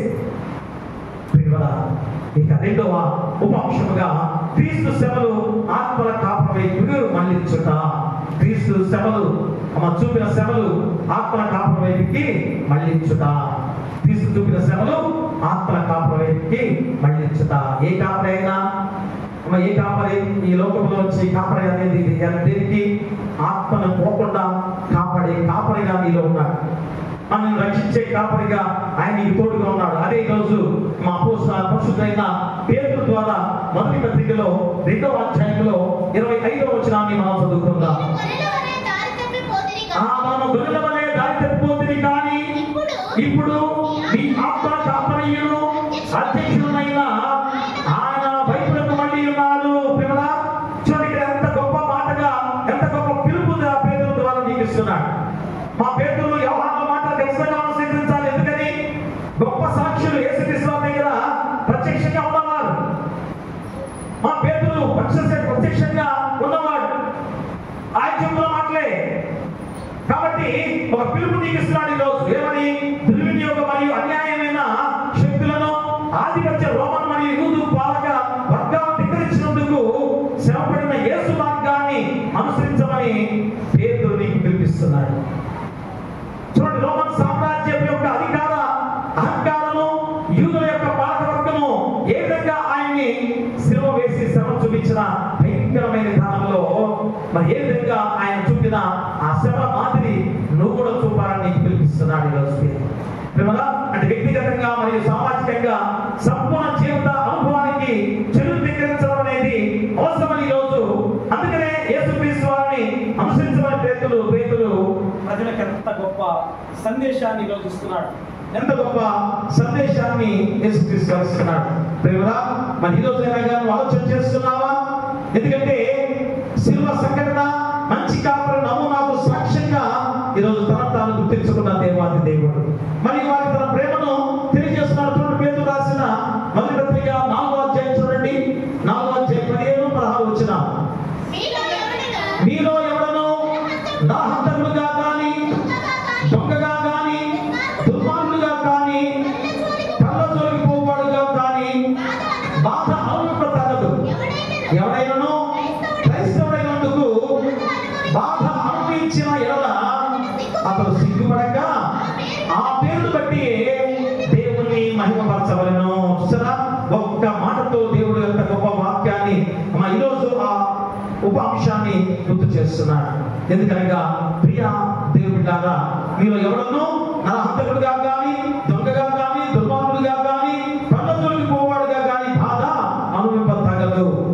ఎవరైనా క్రైస్తవుడైనందుకు బాధ అనుభవించేలా అతను సిగ్గుపడక ఆ పేరును బట్టి దేవుని మహిమపరచవలెను. నువ్వు దొంగగా, మరి ఏ విధంగా తప్పు చేసిన వాడిగా, దుర్మార్గుడిగా ఉన్నప్పుడు తప్పు మోపడితే సహజమే. కానీ దేవుని విషయంలో, దేవుని మార్గంలో ప్రయాణం చేసే నీవు నీ మీద నింద, నీ మీద నేరారోపణ నీ మీద వస్తే నువ్వు ఏం చేయాలి? ఓర్చుకొని దేవుని నామంలో, దేవుని మార్గంలో నడిచేవాడిగా ఉండాలి. అది దేవుడు చూపించిన మంచి మాదిరికరమైన జీవితం. అంతేగాని వాడు నన్ను కొట్టాడు కనుక నన్నే కొడతాడా, వాడిని చంపేయాలి అనే ఆలోచన ఈరోజు మనలో ఉంది. క్రైస్తవులుగా అలాంటి ఆలోచనలు మనం తీసివేసుకోవాలి. ఎంత గొప్ప శత్రువునైనా కానీ ప్రేమించే గొప్ప గుణం మనలో ఉండాలి. కాబట్టి పేతురు ఎంత గొప్ప మాటగా చెబుతున్నాడు చూడండి. క్రీస్తు కూడా మీకు బాధపడి మీరు తన అడుగుజాడలను నడుచుకున్నట్లు మీకు మాదిరి ఉంచిపోయాను. ఆయన పాపం చేయలేదు, ఆయన నోటలో ఏ కపటమును కనపడలేదు. ఆయన దూషింపబడి బదులు దూషింపలేదు. ఆయన శ్రమపడ్డబడి బెదిరింపక న్యాయంగా తీర్పు తీర్చు దేవుడికి తను తాను అప్పగించుకున్నాడు. మనము పాపం విషయమై చనిపోయి నీతి విషయమై జీవించినట్లు ఆయన తానే తన శరీరమందు మన పాపములను రాణి మీద మోసుకెళ్ళను. ఆయన పొందిన గాయముల చేత మీరు స్వస్థత పొందితిరి. మీరు గొర్రెల వలె దారి తప్పిపోతిరి. కానీ ఇప్పుడు మీ ఆత్మ కాపరియు అధ్యక్షుడైన ఆయన వైపునకు మళ్ళీ ఉన్నారు. మనందరం కూడా ఆత్మల కాపరిగా ఉన్న యేసు క్రీస్తు వైపుకి మళ్ళీ ఉన్నాం. మరి ఇతను ఎలాంటి పాపపు ఆలోచనలు చేస్తున్నాం, ఎలాంటి దుర్మార్గపు ఆలోచనలు చేస్తున్నావో, ఎలాంటి కపటమైన ఆలోచనలు చేస్తున్నావో, ఎలాంటి అసూయ ద్వేషాలతో కూడిన ఆలోచనలు చేస్తున్నావో నీ హృదయాన్ని పరిశీలింపజేసుకోవాలి. అది క్రీస్తు చూపిన శ్రమ మాదిరిగా నీ జీవితం ఉందో లేదో ఆలోచన చేయండి ఒకసారి. మా అసూయ ఎంతమందిలో ఉంది, ద్వేషం ఎంతలో ఉంది, కపటం ఎంతమంది ప్రదర్శిస్తున్నారు? మరి క్రీస్తు చూపిన మాదిరినా, క్రీస్తు చూపిన మాదిరికరమైనా? కాబట్టి ఈరోజు నువ్వు ఆలోచన చేసుకొని ఖచ్చితంగా క్రీస్తు చూపిన శ్రమలు ఆత్మ కాపురం మళ్ళించే విధంగా ఉండగా నువ్వు ఖచ్చితంగా నీలో ఉన్న ద్వేషాన్ని, నీలో ఉన్న కపటాన్ని, నీలో ఉన్న అసూయను తీసివేసుకొని ఆయన చూపిన ప్రేమ, తన ప్రాణాన్ని త్యాగం చేసిన ప్రేమ, అలాంటి మాదిరికరమైన జీవితాన్ని మా పొందుకునే విధంగా మంచి కాపరి గొర్రెల కొరకు ప్రాణం పెట్టిన మాదిరి నువ్వు జీవించాలి. అప్పుడే కాపరిగా క్రీస్తు చూపిన శ్రమల మాదిరిగా నువ్వు జీవించేవాడిగా ఉన్నావు. ఆ జీవితమే పరలోక రాజ్యంలో నిత్య రాజ్య వారసులుగా నిన్ను చేయబోతున్న గొప్ప సందర్భం. ప్రియ దేవుడా, అతి కృపను పొందుకోవాలని కోరుతూ మీకు మీ కుటుంబాలకు సదాకాలం దేవుడు తోడైనను గాక. ఆమేన్. సమస్త జ్ఞానం ఇచ్చిన దేవుని సమాధానము యేసుక్రీస్తు వలన మీ హృదయములకు మీ తలపులకు కావలిండును గాక. ఆమేన్. దేవా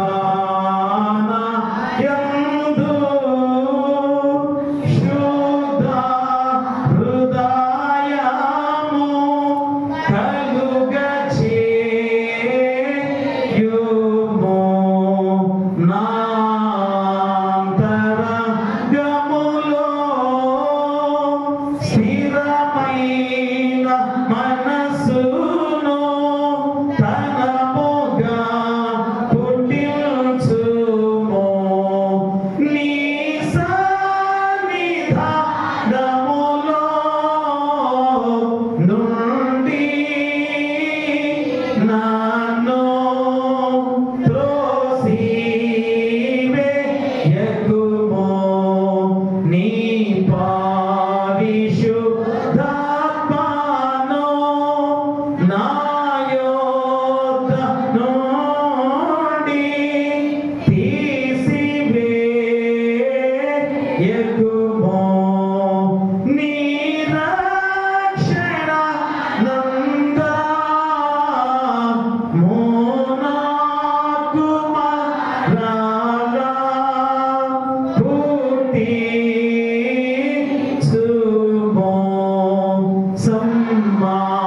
మాటిగల మనసు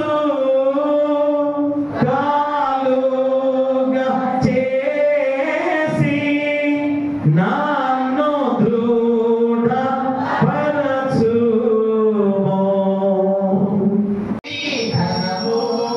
ప్రభు యేసునే నీ దశమ భాగము నీయ వెనుదీతువా వెనుదీతువా నీకీచు అర్పణలు నీవే మాకిచ్చితివి. మాకున్న సకలాస్తులు మాకున్న సకలాస్తులు మా ప్రభువా ఎరిగినదా. నీకీచు అర్పణలు గైకొనుమా. ఆమేన్. ముఖ్య ప్రార్థన. దైవ ప్రభా, మా ప్రార్థన ఆలకించిన అందరూ కూడా చెప్పవలసిందిగా ప్రార్థించుకుందాం. సర్వశక్తియు మిగిలిన కనికరముల దేవా, మా ప్రభువైన యేసుక్రీస్తు యొక్క తండ్రి, నీవు మాకు అనుగ్రహించున్నమైన నిమిత్తమును మాకు కలుగుతున్న వాత్సల్యమును నిమిత్తమును మరి నేను సేవించుచున్నాము. ముఖ్యముగా నీ ప్రియ కుమారుని మా కొరకు ఇచ్చినందుకును, నీ చిత్తమును కృపను మాకు బయలుపరిచినందుకును నీ కృతజ్ఞతాస్తుతులు చెల్లించుచున్నాం. మేము యథార్థమైన మంచి హృదయముతో నీ వాక్యమును అంగీకరించి భద్రపరుచుకొని సర్వదా మంచి ఫలము ఫలించినట్లు దానిని మాలో నాటిపోమని నిన్ను వేడుకొనుచున్నాము. రక్షణ కలిగించిన నీ వాక్యమందరి పవిత్రమైన బోధయందు నీ సార్వత్రిక సంఘమును కాపాడేయమనియు అందువలన నీ యందు మాకు గల విశ్వాసం బలపడి సకల జనుల మాలో ప్రేమ వృద్ధి పొందినట్లును అనుగ్రహించమనియు మిగిలిన మనపూర్వకముగా నిన్ను వేడుకొనుచున్నాము. నీ వెలుగును నీ సత్యమును భూదిగంతములకు వ్యాపింపచేయుము. మా సృజనులకు సకల జనాంగములకును నీ సువార్తను ప్రకటించు నమ్మకమైన గురువులను బోధకులను ప్రతిష్ఠించి వారి పనుల యందును వారిని నడిపించి కాపాడి అభివృద్ధి కలుగు చేయము. సంఘములకు సంబంధించిన శాస్త్ర పాఠశాలను వేద పాఠశాల పాఠశాలను దీవించుము. వారి వాక్య సేవ యందును రోగులకును కష్టంలో ఉండు వారికి బీదలకును పరిచర్య చేయుటందును జీవనోపాయం యందును నిన్ను సేవించు స్త్రీ పురుషులు బయలువెళ్ళినట్టును అనుగ్రహించమని వినయముతో వేడుకొనుచున్నాము. నీ వాక్యముల వెలుగు మా గృహములందు నిరంతరము ప్రకాశింపనిమ్ము. పరిశుద్ధ బాప్తిస్మమును నీ బిడ్డలతో చేసిన ఒడంబడికను వారు నిలుపుకొనున్నట్లు సంఘ బిడ్డలందరినీ కాపాడుము. వారిని యందు విశ్వాసము గల వారినిగాను నీ చిత్తమును అనుసరించి నడుచుకున్న వారిగాను పెంచునట్లు తల్లులందరికీ నీ కృపను అనుగ్రహించుము. అధికారులందరికీ ముఖ్యంగా రాష్ట్రపతికి ప్రధానమంత్రికి గవర్నర్లకును శాసన నిర్మాణ సభ్యులకును న్యాయాధిపతులు మొదలగు వారికి అందరికీ క్షేమమును ఆరోగ్యమును అనుగ్రహించుము. వారి నీతి న్యాయముల వ్యక్తిమైన నీ చిత్త ప్రకారం వెళ్ళినట్లు వారికి నీ కృపను అనుగ్రహించుము. ఇంకనైనా గ్రామ సర్పంచులు ఎంపీటీసీ ఎంపీటీసీ వారిని అలాగైనా మరి శాంతి స్థాపనలో ప్రపంచ పాలకులు నాయకుల నుంచి ప్రకారం చేయనట్లు వారిని జ్ఞానమును అనుగ్రహించి నడిపించుము. ఓ దేవా, ఆయా విధమైన ఆపదలో ఉన్న వారందరూ ముఖ్యముగా నీ నామము నిమిత్తమును నీ సత్యము నిమిత్తమును శ్రమపడుచున్న వారు తమ బాధల తండ్రి భావం గల నీ చిత్తమును అనుసరించి కలిగిన తెలుసుకొని సహించుకున్నట్లు వారిని పరిశుద్ధాత్మ చేత ఆదరించుము. మా శరీరాత్మలకు హాని నుండి అపాయం నుండి తప్పు బోధ నుండి చెప్పశక్యముగా నీ దయను కృపను కలిగిన బట్టి మమ్మల్ని కాపాడుము. కష్టకాలంలో సకల జనులకు ముఖ్యముగా నమ్మువారికి సహాయకులుగాను రక్షణగాను కనపరుచుకున్నామని నిన్ను వేడుకొనుచున్నాము. ఇంతకాలంలో ఆవశ్యకమైన భూఫలమును మేము అనుభవించినట్లును వారిని వృద్ధి పొందించుము. జీవనోపాధికి అవసరమైన న్యాయమైన వృత్తులను పవిత్రమైన విద్యలను ఉపయోగకరమైన జ్ఞానమును వికసింపజేసి ఆశీర్వదించుము. ఓ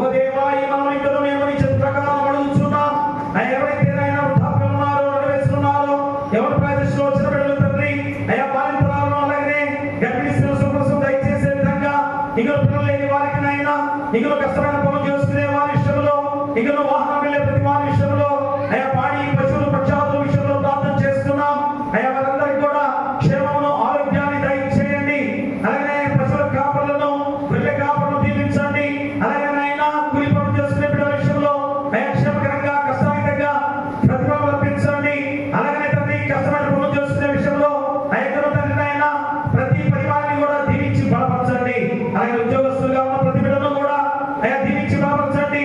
అయ్యా రాకపోకలు మీరు తోడుగా ఉండండి. ఇతర దూర ప్రాంతాల్లో, ఇతర దేశాల్లో, రాష్ట్రాల్లో ఉద్యోగాలు చేసే ప్రతి వాళ్ళని దీవించి బలపరచండి. అలాగే తను చదువుకునే విషయంలో కూడా ఇతర దేశాల్లో చదువుకుంటూ ఉద్యోగాలు చేస్తున్న బిడ్డల తండ్రి, ఇతర వేరే వేరే ప్రాంతాల్లో ఉన్న ప్రతి వారిని, హాస్టల్లో ఉన్న బిడ్డలను, ఎగ్జామ్స్ రాస్తున్న బిడ్డలను, ఎగ్జామ్ రాసిన బిడ్డలను, ఆయన ఇంటిగా ఉన్న ప్రతి బిడ్డలను కూడా దీవించి ఇక్కడ వారి గొప్ప చదువుతో గొప్ప ఉద్యోగాలు సరిపడే బాధ్యత వారికి దయచేయండి.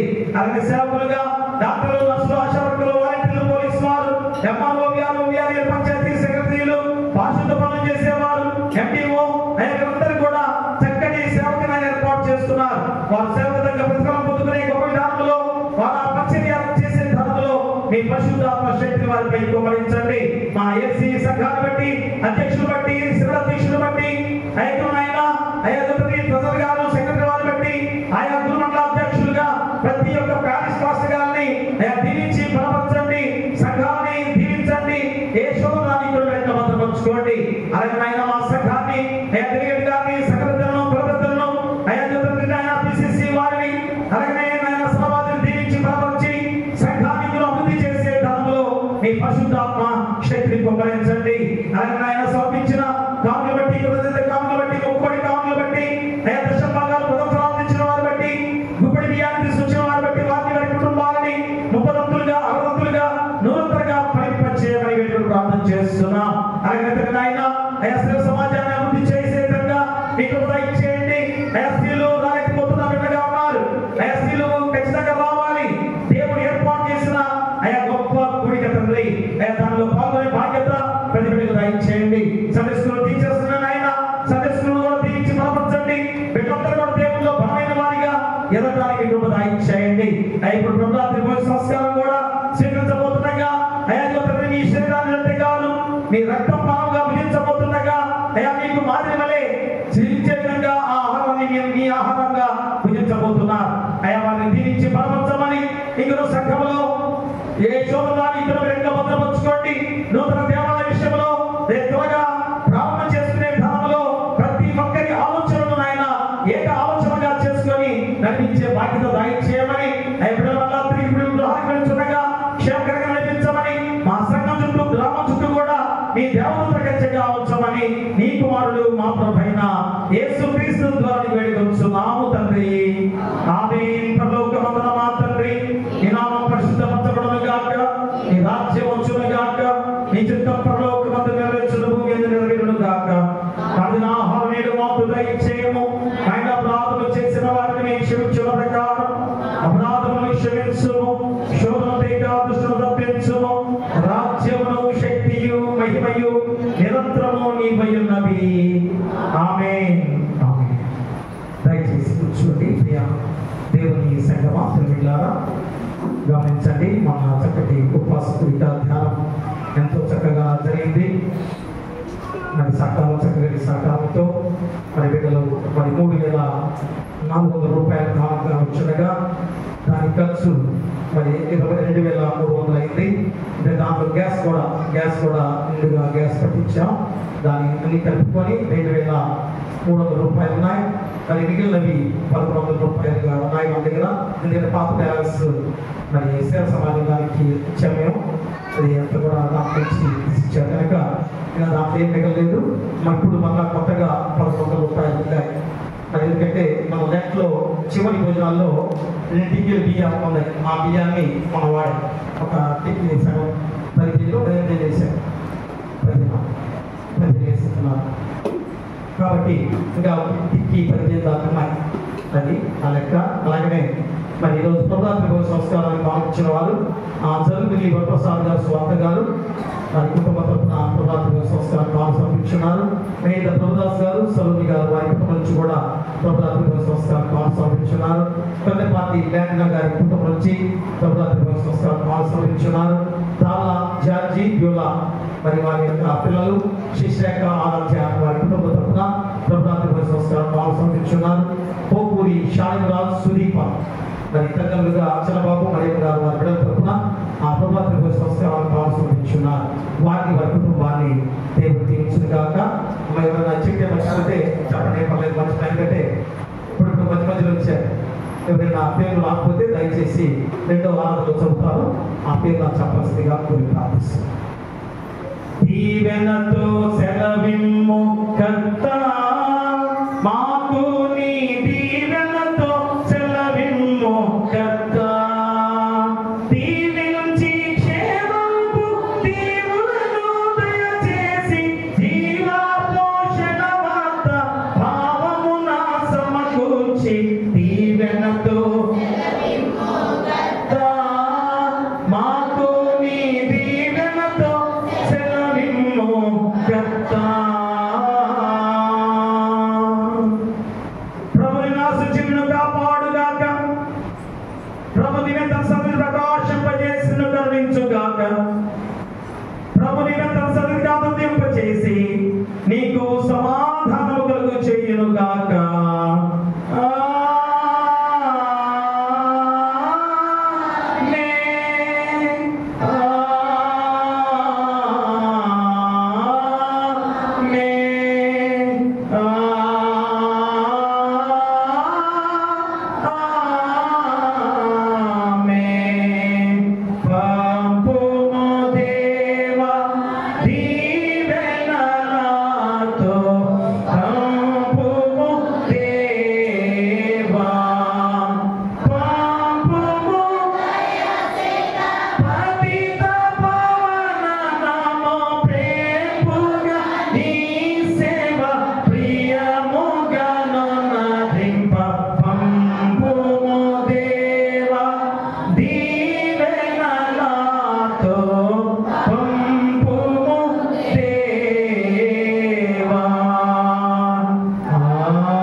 సంస్కారానికి సిద్ధపడవాలని మిగతా వారు వెళ్ళవలసిందిగా ప్రార్థిస్తున్నాం.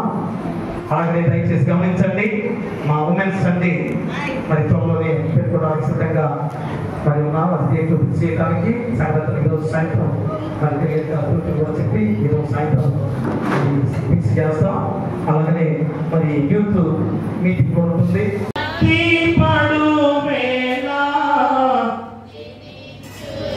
నీ పోవు జీవితాశల పెంచ జీవాహారము రమ్ము చిరజీవానము నీచి జీవితాక్షుద తీర్చుము ఆత్మాంతపురములో ఆంతర్య గదిలోన ఆరాధింతు నీ నామము అలాటి నీ రక్త నవనిబంధన నేడు అపురూపమై నాలో అవతరించును దేవా జీవాహారము రమ్ము చిరజీవానము నీచి జీవితాక్షుద తీర్చుము ప్రభువు మీతో నుండుగాక నీ ఆత్మతో నుండుగాక మీ హృదయములను పైకెత్తుడి ప్రభువు తట్టు మేము వాణిని ఎత్తుచున్నాము మన దేవుడైన ప్రభువునకు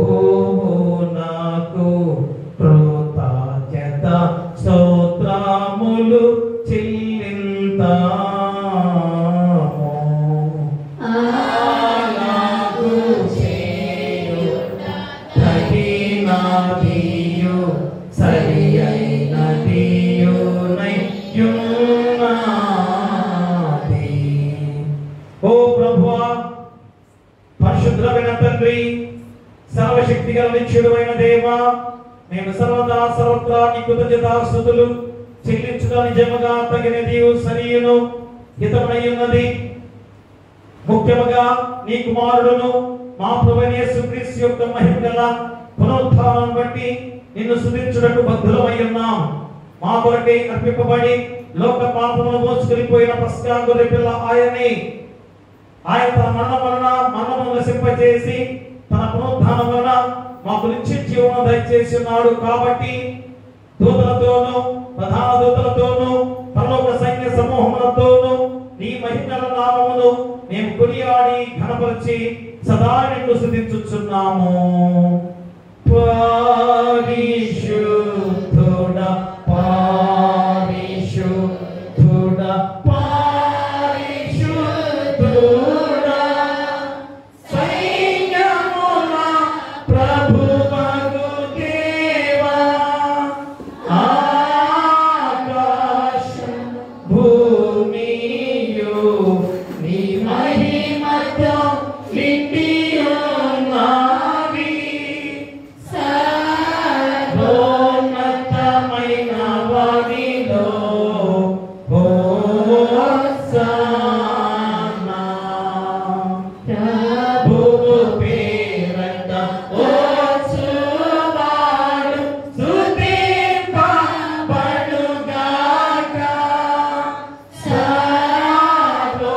సర్వోన్నతమైన వానిలో హోసన్నా.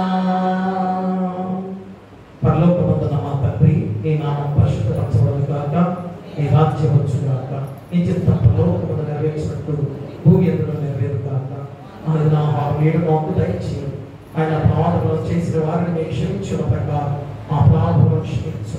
శోధనలో దుష్టమను తప్పించు. రాజ్యమును శక్తియు మహిమయు నిరంతరము నీ మహిమని. ఆమేన్.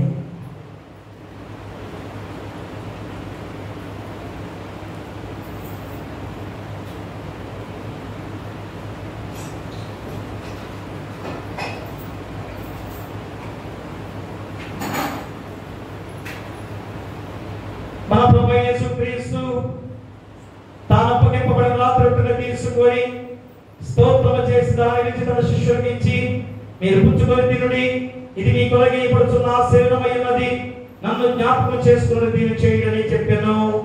ఆ ప్రకారమే భోజనమైన పిమ్మట ఆయన పాత్రను తీసుకుని స్తోత్రము చేసి దాని వారిచ్చి, దీనిలో అందరూ త్రాగుడి, ఇది పాప పరిహారము కలుగుటకై మీ కొరకును అనేకుల కొరకును చిందించబడుచున్న నా రక్తమునైన కొత్త నిబంధన ఉన్నది, మీరు దీన్ని త్రాగునప్పుడల్లా నన్ను జ్ఞాపకం చేసుకున్నటకు దీన్ని చేయని చెప్పాను.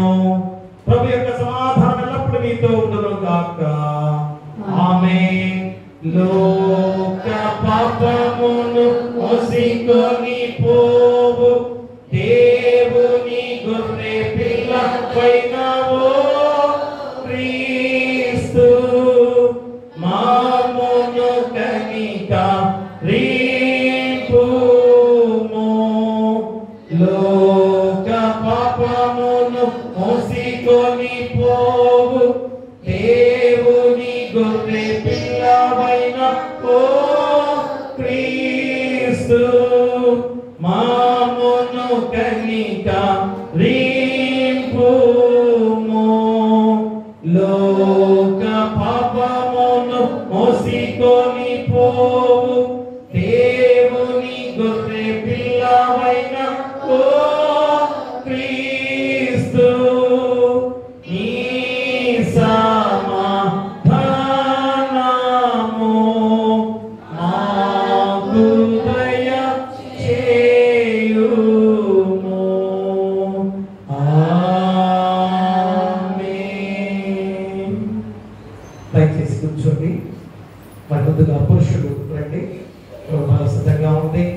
ఆయన శరీరాన్ని రొట్టెగాను ఆయన రక్తం పాలు అభిజించడానికి మనందరూ వచ్చి స్వీకరించవలసిందిగా ప్రార్థిస్తున్నాం.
సమాధానంతో వెళ్ళుడి. ఆమేన్.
ఆమేన్. దయచేసి సమాధానంతో వెళ్ళండి.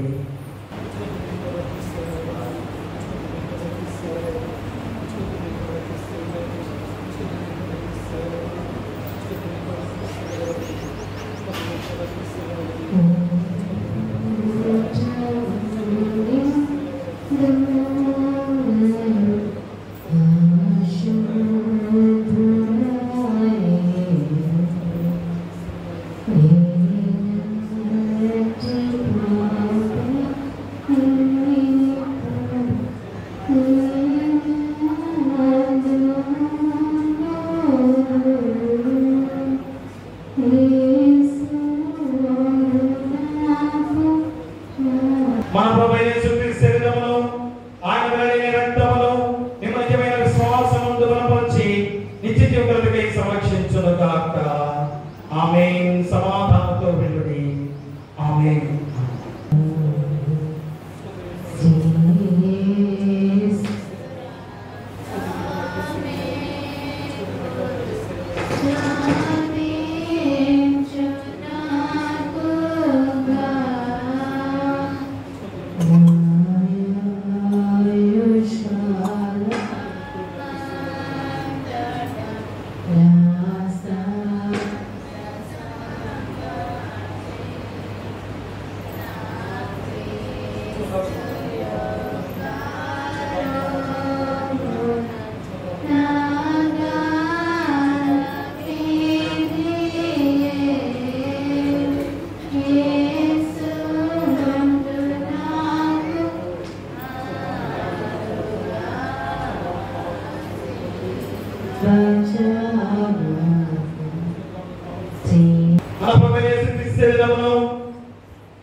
విశ్వాసమును బలపరిచి నిత్య జీవములకై సంరక్షించును గాక. ఆమేన్. సమాధానంతో వెళ్ళుడి. ఆమేన్. అందరూ లేచండి. నీ సమాధానము దాసునికి పోడు నాథా దేవా ఇచ్చి నీ మాట చొప్పున పోనిచుచున్నావు నాథా దేవా. అన్యులకు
మరియు దీని వలనే నీ యందు మాకు గల విశ్వాసమును మాలో ఒకరి ఒకరికి ఉండవలసిన ప్రేమను నీ కృపను బట్టి బలపరచుమని నీతోనూ పరిశుద్ధాత్మతోనూ సదాయక దేవుడవై యుగ యుగములు జీవించుచు పరిపాలించునుండు నీ ప్రియ కుమారుడును మా ప్రభువైన యేసుక్రీస్తు ద్వారా నిన్ను వేడుకొనుచున్నాము. ఆమేన్. ప్రభు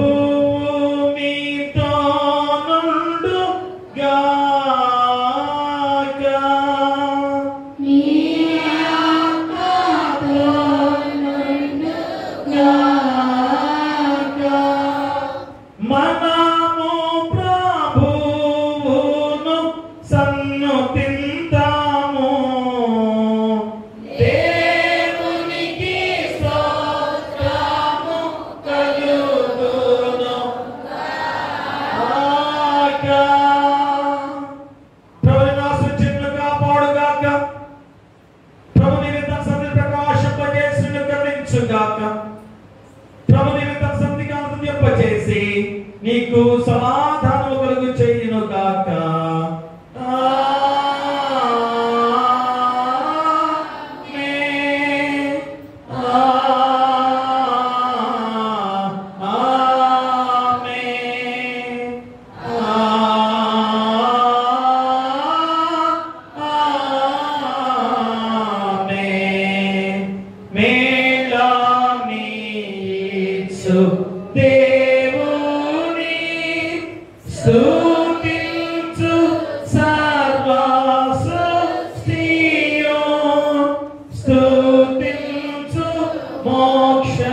Sainya